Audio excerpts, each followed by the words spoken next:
J'ai lancé le nouveau workflow Ralph Wiggum sur mon application et j'ai littéralement réussi à faire une feature complète, 5000 changements, création de toute une feature juste ici, et tu peux voir que j'ai les commits qui se sont faits automatiquement en lançant ce script pendant que j'étais en train de marcher à la plage. Et je suis rentré 3 heures après et il y avait tout qui était publié, presque fonctionnel. Et dans cette vidéo, je vais te présenter Ralph Wiggum, comme software engineer. Qu'est-ce que c'est, comment ça fonctionne et comment tu vas pouvoir l'utiliser. À noter que non seulement je vais te le présenter, mais je vais aussi te passer le tutoriel exact pour l'utiliser de la bonne manière et de la mauvaise manière. Comme ça, tu sauras tout à la fin de cette vidéo. Donc, reste très concentré parce que c'est du très lourd.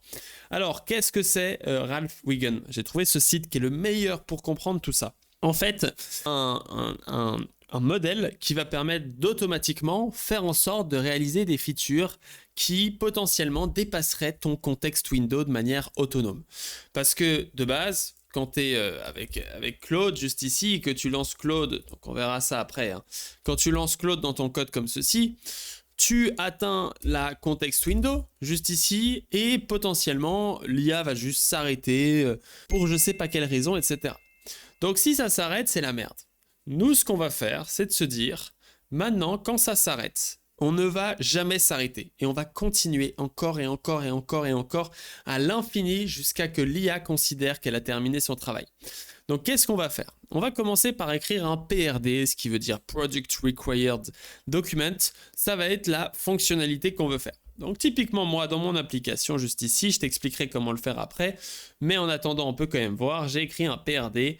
Donc, moi, dans mon application d'email, je voulais ajouter un condition pour faire oui, non, pouvoir faire différentes conditions en fonction des choses. Facile, fonctionnalité très compliquée. Qui sera sûrement d'ailleurs pas mergé parce que c'est vraiment du lourd et ça demande pas mal de changements. Donc là, il a fait un PRD avec tout ce qu'il voulait faire, toutes les étapes, etc. Première étape, c'est d'écrire ce document. Une fois qu'on a écrit ce document, on va venir le transformer en prd.json. Le but, ça va être de séparer cette tâche en plusieurs sous-petites tâches avec une syntaxe que le créateur a nommée prd.json, où on vient faire des sortes de user story avec des tâches. User story 1 fait ça, user story 2 fait ça, user story 3 fait ça, etc., etc. Donc on va faire tout ça, et dans ces user story, on va rajouter ici priority. Bon, priority, à part être le même truc que l'ID, je sais pas à quoi ça sert, mais c'est l'ordre. Pass, est-ce qu'il l'a réalisé ou pas? Donc par défaut, ce sera false partout. Et la note, donc c'est ce que tu dois faire, etc. Donc, ça va être le prompt. On va venir passer en fait cette user story et on va lancer la boucle automatique. Quand cette boucle automatique elle se lance, elle va récupérer la première story qui n'a pas ce pass à false. Elle va ensuite implémenter cette story, écrire le code, faire les tests, tout ce qu'il faut. Elle va commit les changements. Donc ça, c'est ce qu'on peut voir. La pull request qui est juste ici, tu peux voir qu'elle vient commit les changements, feature, etc. Donc elle commit tes changements et une fois que c'est fait, elle va update prd.json qui va être le document pour dire voilà, j'ai terminé cette fonctionnalité. Ensuite, on va ajouter un fichier progress.txt qui va permettre de venir garder une sorte de... C'est l'équivalent de claude.md ici, ou de agent.md, c'est une sorte de mémoire de progrès où il va rajouter des notes. Donc là, c'est ce qu'on peut voir juste ici. Hop, il termine la tâche 1 et il rajoute une petite note juste ici. Et ensuite, alors là, du coup, j'ai explosé le graphique. On va venir se demander est-ce qu'il y a plus de tâches à faire, donc est-ce qu'il y a une prochaine tâche. Si oui, on reprend la boucle et donc là chaque voilà, on a la boucle qui est presque jolie juste ici, boum boum boum. On reprend la boucle comme ceci et si c'est terminé, on termine et on arrête la tâche. Voici un petit peu comment ça fonctionne. Alors en concret, comment est-ce qu'on peut faire ça? on va pouvoir créer ici un dossier Ralph, donc c'est le surnom qu'ils ont donné, et on va commencer par créer ce PRD. Alors le mieux, c'est de générer ce PRD avec l'IA dans une phase d'exploration, et ce mot PRD peut-être pourrait être problématique. Tu peux l'imaginer comme étant un plan, hein. On utilise des mots stylés, tu connais sûrement le plan mode, donc là, boum, plan mode, c'est l'équivalent du plan mode. D'ailleurs, tu peux même utiliser le plan mode pour générer le plan, et une fois que le plan est fait, tu lui dis crée-moi ce fichier, quoi. Ça change pas grand-chose. Ensuite, on lui dit tu transformes ça en prd.json, comme ceci, avec toutes les tâches, et ensuite tu crées un fichier progress avec le début du code. Ensuite, on crée un prompt.md qui définit le prompt ici de Ralph. Donc là, chaque fois qu'il va lancer une boucle, il va lire ce prompt, lit le PRD, lit le progress, regarde si tu es sur la bonne branche, récupère la priority principale, implémente cette story, fait les vérifications, commit, update le PRD et ajoute tes learnings sur progress, les fichiers importants à lire, le format des progrès, les changements du code. Et si toutes les stories sont terminées, tu vas lancer promise complète comme ceci, donc cette petite string précisément. Et sinon, tu termines normalement et tu dois suivre ces règles. Et ensuite, on a un script qui en gros vient, ici afficher des logs. Là, il vient télécharger le prompt, donc il vient prompt.json, progress.txt, prd, claude.md et il vient ajouter prompt. Donc là, le dossier est pas super correct parce que entre deux, j'avais déplacé ça dans Claude. Je trouvais ça un peu plus smart. Donc ici, c'est un peu ça qui s'effectue. Et ensuite, scriptdir.prompt.md, il vient prendre ce prompt, il vient le lancer dans Claude avec Dangerous Skip Permission ici, où il vient récupérer le output. Si le output il contient ce texte, il termine, sinon il passe à la prochaine. Donc moi j'ai lancé ce script et ça a réalisé la feature suivante qu'on a sur le navigateur juste là, donc avec toutes les tâches qui ont été effectuées ici. Alors cependant, il aurait manqué une dernière tâche, donc là il y a vraiment un travail à faire dans le PRD qui dit fixe tous les tests. Donc ça peut être pas mal. Et on peut aussi dans les tâches lui demander de lancer des skills, parce que maintenant les skills peuvent se lancer sans être faits. Donc là je pourrais ajouter une tâche false qui soit le numéro 44 et qui fait create pull request. Et ensuite, vérifier que la pull request a aucun souci. Et donc, ici, je pourrais dire lance la commande. Donc, normalement, moi, j'ai des commandes. Tu peux lui dire lance la commande create PR. Et après, normalement, j'ai un CI fixer. Et donc, ce CI fixer permet ici run CI fixer auto with 50 tentatives maximum to fix de CI. Et donc là, il va pouvoir lancer ça de manière autonome et comme ça, quand tu reviens, tu as presque tout qui est prêt. Donc ça, c'est le concept. Comment est-ce qu'on peut l'intégrer? Et après, on regardera le résultat si tu es curieux. Alors, il y a deux manières de l'intégrer actuellement. La première manière, c'est de suivre les différents tutoriels qu'on a pu trouver sur Twitter. Donc par exemple ici, je te mettrai en lien Step by Step Guide to get Ralph Working and Shipping Code. Donc là, il explique le guide. Moi, j'ai trouvé ça ennuyant à faire. Donc évidemment, c'est l'IA qui a setup tout ça. Et on a aussi Matpocode qui a fait la même chose, un guide juste ici, qui permet de faire tout ça. Ce guide-là, pour toi, je l'ai transformé en skill. Et donc, je vais te faire une démo tout de suite. Donc, hop, j'ai ici un petit projet juste là. Où là, il est en train de travailler déjà. J'ai déjà testé un des workflows. Donc, je vais prendre un autre projet. Donc, par exemple, SaveIt.now, juste ici, que je prends. Et j'avais ajouté une feature Add Agent Chat, comme ceci. Et là, je vais venir lancer un skill. Donc, je vais te présenter d'abord le skill. Il faut savoir que j'ai fait une énorme mise à jour de tout ce qui est ma config Claude Code que tu peux retrouver dans la description. Je te mets la pub tout de suite. Ok, la pub est terminée et donc ici, j'ai créé un skill. Donc j'ai créé beaucoup de skills juste ici. La config est en train de devenir monstrueuse. Et j'ai créé Setup Ralph. Donc ici, c'est un workflow en fait qui va venir interactivement parce que j'ai trouvé que c'était la meilleure manière. Te demander de créer un PRD, un machin, etc. et de venir te préparer toutes les choses, tous les éléments avec des questions, etc. Donc, on va lancer ce skill, ça va lancer le workflow et ça va lancer un script pour setup le dossier. Donc, je vais venir ici dans mon projet Save It et on va pouvoir venir dans Claude Code. Donc, je vais fermer parce que j'ai beaucoup d'onglets et je vais faire Setup Ralph. Et donc, ici, je vais remplacer avec un -i pour interactive et je vais dire dans la branche actuelle et dans le projet actuel. Parce que j'ai pas envie de changer de branche pour le coup. Donc on va garder cette branche, j'espère qu'il va comprendre. Et comme ça, ici, on peut voir qu'il nous dit, voilà, j'ai compris ce que tu veux faire. Il vient initialiser le projet comme ceci. Je regarde la structure et je te demande pour un nom de feature. Et donc là, tu vois qu'il nous commence, vu que j'ai écrit en français. Hein. Donc ça, c'est le script que j'ai créé pour Setup Ralph. Et je vais te montrer qu'est-ce qu'il fait. Il te demande d'abord quel est le nom de cette feature. AI Chat Agent, Bookmark Assistance, Smart Research. Alors j'avoue que je ne lui ai pas expliqué la feature. La feature que je veux faire, c'est le Chat Agent qu'on a fait actuellement uniquement dans l'application web. J'ai envie de l'ajouter dans l'application React Native. Donc c'est tout simplement l'implémentation de ce qu'on a déjà fait dans l'application React Native. Donc moi j'avais ici ajouté dans SaveIt.now un agent et j'ai envie de faire la même chose ici pour React Native vu que ici j'ai que mis dans l'application web. Donc là en fait dans le workflow que j'ai créé ici, l'initialisation, il va de manière très importante créer ici un petit script qui vient ajouter dans Claude, Ralph et il vient ajouter tous les fichiers qu'on a ici automatiquement. Donc ça c'est un script automatique.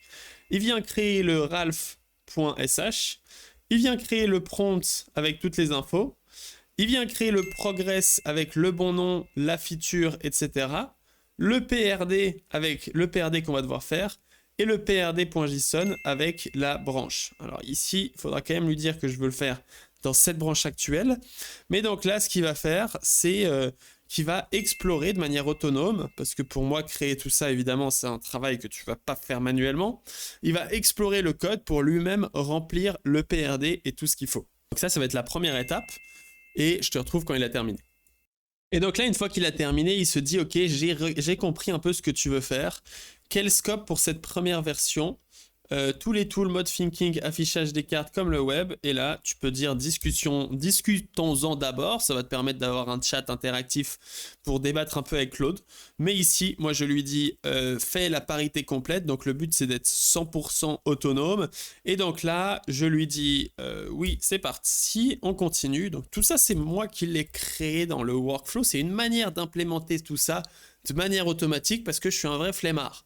Et du coup, j'ai créé le workflow pour que tout soit automatique et qu'on s'embrouille pas trop, Moi, j'aime bien les choses simples. Tu le sais. Donc là, boum, on organise en phase pour off, générer le PRD. C'est parti. On va pouvoir voir l'IA qui travaille. Ici, je génère le PRD complet. Donc là, on peut voir PRD sauvegardé. Donc c'est parfait. Tu peux voir que le problème, solution, donc là il a écrit en français parce que j'ai mis en français ici, mais derrière il a tout écrit en anglais juste ici. Et donc là, ce que je lui ai donné comme instruction par rapport à ce PRD, que j'avais pas fait dans mon projet, c'est de garder ce PRD comme une vision stratégique et on va pas vouloir ajouter ce PRD comme un truc qui définit qu'est-ce qu'il faut faire. Donc là, il dit il y a 19 user stories et je vais dire j'ai envie que tu rajoutes une user story qui utilise la commande create PR pour créer la pull request et ensuite tu vas pouvoir utiliser le CI fixer pour pouvoir fixer tous les problèmes qu'il pourrait y avoir sur la CI afin d'avoir une PR prête à la fin de cette fonctionnalité. Hop, je t'arrête 2 secondes pour te dire que tu peux télécharger ma configuration Claude Code directement ici en allant sur mlv.sh/fc. Tu vas te retrouver sur ce site et tu vas avoir accès à ma configuration Claude Code, c'est-à-dire mes agents, mes commandes, mais surtout mes scripts qui sont juste ici pour renommer la session, la statue line, le command validator ainsi que les skills.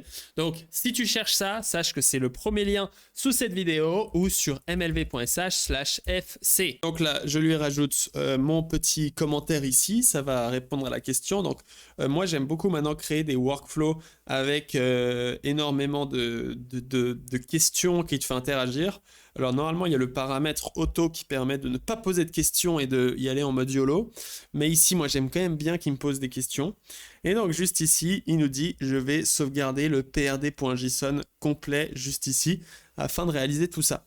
À ce moment-là, toi, tu peux faire pas mal de choses, notamment modifier le prompt juste ici.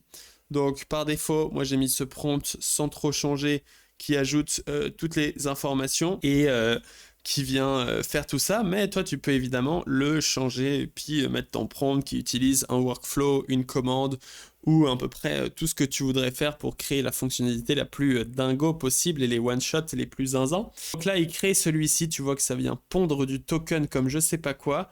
On a maintenant le prd.json qui a été créé, donc là on va faire toutes les features qu'on a besoin et tu vois que le workflow que j'ai créé, il vient en fait charger des étapes par étape. Donc là ça vient load la step finish. Donc là ça t'affiche toutes les informations sur, on va dire, la partie terminée de cette fonctionnalité. Et une fois que ça a terminé, ici ça télécharge et normalement ça va nous donner les instructions pour lancer cette fonctionnalité. Donc parfait, ici ça nous dit bah voilà, commande utile pour lancer graph Bunrud avec la feature, parce que je me suis dit qu'en fait peut-être qu'on allait avoir envie de faire plusieurs features, donc ce que j'aimais pas dans les configurations que j'ai trouvées sur internet de Matpokot, etc. C'est qu'ici il n'y avait pas de feature et on peut passer le paramètre n pour définir le nombre de stories qu'il peut faire. Donc là on lance ce script, on ouvre un nouveau terminal et on va lancer script pour un peu voir ce qui va se produire juste ici dans notre code. Donc ici, ça fait Ralph starting, itération 1 sur 25, completed 0, remaining 21. Et donc là, ce qu'on voit pas, c'est qu'il a lancé Claude. Donc on va vite le voir parce qu'il va sûrement créer une PR où il va un peu s'énerver. On va voir tout de suite s'il crée une PR ou qu'il s'énerve un petit peu. Ce qui est possible que ce soit le cas, puisque c'est toujours le cas. Mais donc là, ça vient lancer en fait ce script. Ça vient lancer Ralph dans le dossier parent actuellement juste ici, on va pouvoir le voir là, et donc là ça va lancer les fonctionnalités. Alors mon but ici c'est pas de faire la feature pendant 1 heure, ça va réaliser à peu près le même résultat que ce que j'ai eu avec l'email que j'ai mis où? J'ai mis ici, voilà, ça va réaliser le même truc avec tous les commits et ça va réaliser toutes les features, échanger, pass-through, through, petit à petit comme ceci. Donc c'est un peu ennuyant, je vais pas te le montrer, je t'ai expliqué la théorie et je t'ai expliqué comment le setup avec les fichiers un petit peu pour t'expliquer le modèle de réflexion. Il y a une autre manière de faire tout ça. La deuxième manière, c'est d'utiliser l'officiel plugin de Claude. Alors celui-ci, je le trouve quand même en règle générale moins pratique. Donc évidemment, j'ai perdu ce projet. Hop, Claude Code, juste ici, voilà, j'avais le projet Claude Code que j'avais ouvert. Il a un plugin qui s'appelle Ralph Wiggin que tu peux installer en tapant Claude Code ici, en faisant /plugin, en cherchant ici Ralph et donc l'installer. Moi, je l'ai déjà installé, il est juste là, je l'ai testé. Je le trouve moins intéressant parce que c'est beaucoup plus... Qu'est-ce que ça fait en fait? Ça rajoute juste un hook stop. Et ce hook stop, il demande juste à Claude de ne pas s'arrêter jusqu'à qu'il envoie complete. Ok, donc c'est un peu la seule chose en fait que c'est en train de réaliser. Donc si ici je cherche mon projet que j'avais mis quelque part, donc qu'est-ce que ça fait juste ici, hein? J'ai testé ici de créer des tests pour mon code. Et là en fait tu peux voir que je lui ai dit bah voilà, je lance la commande et je lui dis ajoute les tests playwright pour mon code en reprenant un peu la logique que j'avais fait dans ce projet là. Et là on peut voir qu'en fait il a... Il a terminé et tout ce qu'il s'est amusé à faire, c'est que au lieu de s'arrêter, tu vois quand ici il s'arrête, et bah Claude avec un hook vient lui dire, bon ici il vient lui dire mon prompt. Donc mon prompt c'est une insulte parce que je suis très méchant. Donc là il se relance et il dit en fait tous les tests y passent. Et en fait, il garde le contexte de la conversation. Ce qui fait que tu ne bénéficies pas avec ce plugin. Donc ici, alors j'ai trop de pages sur mon ordinateur, je suis désolé, on est en train de mourir. Donc là, en fait, tu vas avoir 3 commandes, Ralph Loop, Elf et Cancel Ralph. Ça vient juste créer un hook qui lance le script stop hook. Et ce script ici, tout ce qu'il fait, hein, fin de l'histoire, c'est empêcher Claude de s'arrêter. et peut-être qu'il run autocompact suffisamment lui-même, mais ça vient pas ça vient pas créer un workflow de création d'application au niveau de ce que je viens de te faire avec les skills juste avant, qui sont évidemment stratosphériquement beaucoup plus intéressants de la mort qui tue par rapport à ce qu'on peut avoir juste ici. Tout ce qu'il fait ici, c'est se lancer autant de fois que tu lui as dit. C'est pour ça qu'ici, il a lancé plein de fois jusqu'à qu'il termine. Et ici, ça a carrément arrêté le workflow et on a terminé, on a ajouté ces tests qui apparemment fonctionnent. Donc ça, c'est la deuxième manière de faire et c'est ce qu'on peut voir juste ici. Donc voici un petit peu ce Ralph Wiggum qu'on a vu juste ici. Je vais déplacer et ouvrir Chrome et Arc pour voir que c'est ce Software Engineer. Donc en résumé, ça fait juste que on va lancer le même prompt, entre guillemets, encore et encore dans Claude Code. Et grâce à ce fichier Progress, il va pouvoir avancer sur ta fonctionnalité, ce qui permet en clair, si on vient lancer un petit schéma pour la route, de ne jamais s'arrêter. Parce que de base, quand il atteint les 200K tokens, ça vient te dire tu dois compacter et ça va demander à un humain de travailler. Alors qu'ici, quand il atteint les 200K tokens, ça n'arrivera pas parce que généralement, ces features, ils sont séparés. Donc, il va atteindre les 100 à 100K. Ensuite, il va se stop et on va le relancer. Et donc, on va faire ça plein de fois, ce qui nous permet, dans une session, de générer plus d'1 million de tokens, ce qui est évidemment un hack. Et aussi, ça permet de... Enfin, littéralement, ce que tu peux faire avec ces steps, c'est vraiment... Ici, j'ai créé une feature. Mais là, tu viens en fait dans Save It, que j'ai mis là, qui est en train de faire son histoire ici avec son itération, tu vois qu'il a terminé. Au lieu de faire un PRD qui réalise une feature, tu viens faire une task ici. Tu viens créer une task et tu dis, cette task-là, c'est juste les choses que j'ai à faire. Ok, genre task to do. Task to do.txt. Chaque fois que tu as quelque chose à faire, tu dis à Claude, update prd.json et rajoute la prochaine tâche xxx. Au moins comme ça, au fil de ta journée, tu rajoutes tous les petits bugs, tous les petits trucs que tu as envie de corriger, tu les rajoutes là. Toi ensuite, quand tu vas dormir, tu le lances et il peut résoudre 25 bugs avec le workflow que tu veux. Donc typiquement avec un workflow qui dit rajoute des tests, rajoute ça, etc. Il fait tout pour toi et tu te lèves le matin, tu n'as plus rien. Donc en fait, ça te permet d'utiliser ton abonnement même quand tu dors. Alors attention quand même à ne pas être en excédent sur votre abonnement. Donc normalement, moi, j'ai un petit script Statue Line Weekly. Et là, on peut voir que je suis dans ma limite à $200 par mois. J'ai 5,8 de delta sur ma semaine, donc ça veut dire que je peux encore envoyer du lourd. Faites attention quand même que vous avez une limite par semaine, et donc vous pouvez potentiellement quand même atteindre votre limite par semaine. Mais on peut voir que moi je suis à 40%. Ah non, je suis niqué ici, hein. Je suis en delta positive, donc c'est-à-dire que j'ai plus utilisé. Donc là, je devrais être à 40%, et à la place d'être à 40%, je suis à 46%, ce qui fait que j'ai plus utilisé que ma limite à 5,8%.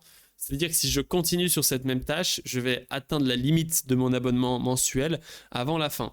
Alors c'est pour ça qu'on va le couper, hein. Ça sert à rien tout ça. De toute façon, je veux pas réaliser cette feature. C'était juste pour te faire la démo. Tu peux voir qu'ici, il va faire tes tâches une par une et ça va te créer tous les fichiers. Tu peux voir que là, dans PRD, ça a fait pass through. Maintenant, ça fait la feature numéro 2 et là, on peut couper pour arrêter immédiatement cette fonctionnalité. Donc c'est plutôt pour les gens qui manquent de tokens, qui n'utilisent pas assez de tokens que moi qui utilise déjà trop de tokens. Donc je suis aujourd'hui à $109 d'utilisation sur ma première session. Autant vous dire que ça envoyait. Donc voilà un petit peu pour ce Ralph. Je vous ai expliqué les deux techniques, un petit peu le concept qui est un peu tout simple, hein. C'est pour ça qu'il s'appelle Ralph. D'ailleurs, on peut parler de pourquoi ça s'appelle Ralph. Parce que ce Ralph Wiggum, qui n'a jamais eu autant de recherches sur internet, je pense, et ben il est stupide et parce qu'il est simple, il fait les choses simplement et il réfléchit pas trop. Et c'est un peu ce que fait Claude ici avec ce script, c'est qu'il vient faire les choses de manière stupide, tester encore et encore et encore et encore de faire les mêmes choses jusqu'à qu'il y a tout qui fonctionne. Et donc c'est comme ça qu'on voit ceci. Merci d'avoir regardé cette vidéo, on se dit à bientôt, ciao ciao.